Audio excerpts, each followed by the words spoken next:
Bonjour et bienvenue dans l'invité de la rédaction de l'AGP, l'Agence guinéenne de presse. Je vous rappelle souvent que cet entretien consiste à décortiquer l'actualité en invitant des personnalités triées sur le volet. Il est encore parmi nous, mais cette fois, c'est pour parler du dialogue inclusif inter-guinéen. Monsieur Amadou Barry, il est le président de la plateforme de l'Union citoyenne pour l'émergence de la Guinée, en abrégé UCEG. Il est également coordinateur du mouvement, du collectif, j'allais dire, des mouvements du secrétariat technique du dialogue inclusif inter-guinéen. Monsieur Barry, bonjour, merci d'être venu. Merci, bonjour. Vous allez bien? Ça va très bien. On est très heureux de vous revoir. C'est comme moi aussi. Eh bien, souvenez-vous, ce document qui parle du dialogue interguinéen a été élaboré en septembre 2023. Ce document a 400 pages et donc il parle des tenants et des aboutissants du dialogue guinéen. Et Monsieur Barry, quel commentaire faites-vous de ce document? D'abord, avant de parler ou de poser d'autres questions. Merci beaucoup. Et ce que je peux vous dire, ce document pour nous est une référence. Ce document est une mémoire, parce que ce document représente aujourd'hui les acquis. Ce document représente aujourd'hui des recommandations qui ont permis la Guinée à avoir un président élu et a permis aussi qu'il y ait la paix, qu'il y ait le rapprochement entre toutes les filles et fils de la Guinée. Bien. Je voudrais vous poser cette question. D'où est venue l'idée de mettre en place le collectif? Merci beaucoup. Et nous avons eu l'idée de mettre le collectif des membres du secrétariat technique du cadre du dialogue inclusif interguinéen pour la défense de ce document de rapport qui contient les 400 et quelques pages. Et je vais vous rappeler que le cadre du dialogue inclusif interguinéen a été institué par décret du président de la République de Guinée, le général Mamadi Doumbouya. Donc il a institué un cadre de dialogue pour permettre aux acteurs de la société civile, pour permettre aux partis politiques, pour permettre aux institutions nationales et internationales de venir se donner la main, travailler ensemble pour qu'il y ait un rapprochement, pour que la transition soit une transition réussie. Et vous devez vous souvenir que le dialogue a été institué dans un moment de transition.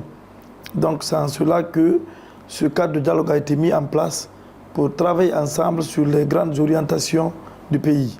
D'accord. Donc nous qui avons créé ce collectif, vous savez, lors du dialogue, nous avons travaillé sur des thématiques. Donc sur ces thématiques, nous avons demandé qu'il y ait des résolutions pour suivre toutes les recommandations qui vont être prises en compte. Vous savez, d'habitude, à chaque fois qu'il y a dialogue dans notre pays, il y avait des recommandations, mais il n'y avait jamais eu un comité pour suivre ces résolutions. Par rapport au leadership du président de la République, quand nous avons présenté le premier rapport au président, il y avait la proposition de mettre en place un mécanisme de suivi des résolutions. Le président a acté cela aussi par arrêté. Donc il y a eu un arrêté mettant en place un comité permanent de suivi des résolutions et ce comité était appuyé par un secrétariat technique. Ce secrétariat technique aussi était composé des membres de la société civile, des personnes ressources et des partis politiques. Le comité aussi était représenté de la sorte. Il y avait les membres du CNRD et dans le comité, c'est le premier ministre chef du gouvernement même qui est le président du comité. Mais quel était le rôle de ce comité? Le comité était là pour veiller au rapport que nous envoyons. Donc nous étions affectés dans les départements ministériels, nous les membres du secteur technique. Donc il y avait certains membres qui étaient affectés au niveau du MATD pour suivre le RAVEC. Il y a certains membres qui étaient aussi affectés au niveau du ministère du Plan pour suivre le RGPH 4. Il y avait aussi certains membres du secrétariat qui étaient aussi affectés au CNT pour suivre la nouvelle constitution. Donc vous voyez, je voudrais faire une précision pour que vous compreniez très bien. Ces membres étaient nommés par arrêté ministériel. On a été nommé par arrêté ministériel. En ce moment, c'est Dr Bernard Goumou qui était le premier ministre chef du gouvernement. Donc on était nommé par arrêté et pour suivre ces résolutions. Alors, quelle a été la partition des membres du collectif dans ce dialogue? Donc, si aujourd'hui nous avons pu avoir des élections et aujourd'hui toutes les institutions sont mises à place, c'est parce que ces membres du secrétariat technique ont travaillé de façon institutionnelle. Je peux vous citer quelques réformes que nous avons faites. La réforme sur l'état civil et le système électoral a été faite par nous. Le RGPH 4, le RAVEC, le fichier électoral, la nouvelle constitution. Le dialogue a formulé aussi des propositions sur les mandats présidentiels, les conditions de candidature. Donc nous avons fait beaucoup de travail qu'on ne peut pas relater tout ici.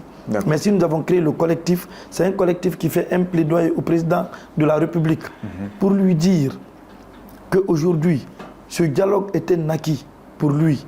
Nous le félicitons d'avoir été le premier président de la République d'institutionnaliser un cadre de dialogue. Il y a eu beaucoup de cadres de dialogue en Guinée, mais le rendre institutionnel, c'est pour la première fois. Donc pour nous, c'est un patrimoine à préserver. C'est un acquis à préserver. Et bien, vous parlez tout à l'heure du suivi et évaluation. Et ce que je voudrais savoir dans ces résolutions, quels commentaires faites-vous à ce niveau? Bon, le travail a été accompli. On a continué à suivre les résolutions jusqu'au moment où le Premier ministre Baour a été nommé. Oui. Et le travail n'a pas continué comme ça se devait. Et il y a eu le ralentissement. On est resté dans l'attente parce que nous avons été nommés par arrêté. Vous savez, quand une décision est prise par arrêté, si votre travail est terminé, il faut aussi un autre arrêté pour abroger. Et en tant que vos arrêtés ne sont pas abrogés, normalement, vous devez continuer votre travail. Mais que cela nous tienne. Aujourd'hui, le plus important aujourd'hui, c'est de dire au président que le dialogue est un acquis. Ces recommandations qui sont dans ce dialogue est un acquis. Nous le disons de faire en sorte que ce patrimoine soit préservé. D'accord. Et on continue. Il y a dans cette histoire des partis politiques, notamment l'UFDG, le RPG, qui ne sont pas, qui sont, je vais dire, qui sont hors jeu. Et qu'est-ce qu'il faut pour rapprocher ces formations politiques aux autorités? Oui, allez-y. C'est l'important du dialogue. C'est l'important de mettre en place un cadre de dialogue permanent. Toujours. C'est pour dire que si le dialogue est permanent, oui. Si ce comité qui a été mis en place et le secrétaire technique, si nous avons continué notre travail, c'était de notre rôle de nous retrouver autour de la table, faire des propositions au président de la République, parce que c'est ça notre rôle. C'est vrai que le président a institutionnalisé un cadre de dialogue permanent. Parce que quand on dit permanent, ça veut dire que le dialogue ne sera pas arrêté. Donc si on était en train de travailler, peut-être que les techniciens, on allait travailler pour faire ces recommandations, pour voir comment nous allons rapprocher l'État et les autres partis politiques. C'est pour dire que le dialogue est important, le dialogue doit continuer. Et puisque vous parlez de propositions, vous avez dit quoi? Aujourd'hui, nous allons dire au président de la République, c'est de continuer à valoriser ce comité, c'est de continuer à valoriser ses membres du secteur technique, c'est de continuer à valoriser ce acquis qui est le cadre de dialogue inclusif interguinéen pour pouvoir rapprocher toujours les Guinéens, pour pouvoir gérer les conflits entre nous, pour que sur l'essentiel que nous soyons d'accord. C'est pour cela que nous disons qu'aujourd'hui, si on nous demandait, parce que le président avait mis à disposition un siège pour la maison du dialogue, mais qui n'est pas totalement opérationnel. Nous voulons dire au président de la République et nous voulons dire aux autorités d'opérationnaliser cette maison pour que nous, les acteurs sociopolitiques, à chaque fois qu'il est nécessaire, qu'on puisse se retrouver pour ensemble trouver des solutions qui peuvent vraiment aider la gouvernance. Oui, dernière question.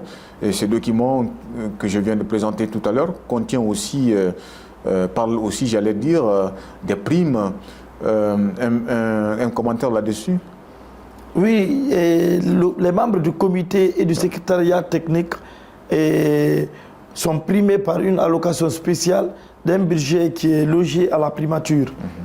Mais il y a au moins des arriérés de paiement qui ne sont pas déjà faits.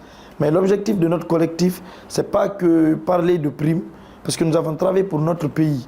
Et ce qui est plus important aujourd'hui, c'est la préservation des acquis, pas les primes. Mais nous réclamons ces primes parce que c'est un droit. Mais ça ne veut pas dire que le collectif est en train de faire un combat pour les primes. Mais notre combat, c'est de préserver le cadre de dialogue, c'est de préserver le comité, c'est de préserver le secrétariat, c'est de demander au président de la République de maintenir ce cadre de dialogue qui doit être permanent. Si aujourd'hui les élections sont terminées, à chaque fois, les acteurs peuvent se retrouver dans la maison du dialogue, voir encore les priorités présidentielles, les priorités du moment. On peut toujours nous retrouver pour faire des propositions qui peuvent améliorer la gouvernance. C'est pour cela, avant de terminer, nous avons toujours demandé, le collectif a demandé que le président aussi rencontre tous les acteurs qui ont participé à ce cadre de dialogue. Ouais. Vous savez, quand un travail est accompli, ce travail mérite des félicitations. Donc nous voulons que le président nous invite autour d'un dîner où il va nous féliciter pour le travail accompli. Parce que si nous avons fait des résolutions qui nous ont permis d'avoir un président de la République, qui nous ont permis d'avoir les élections législatives, qui nous ont permis d'avoir les élections communales, nous pensons que là, nous avons bouclé notre travail sans violence. Le président doit nous rencontrer, nous saluer et nous honorer aussi, parce que c'est un travail qu'on a fait pour la nation. Merci, M. Barry. Merci beaucoup.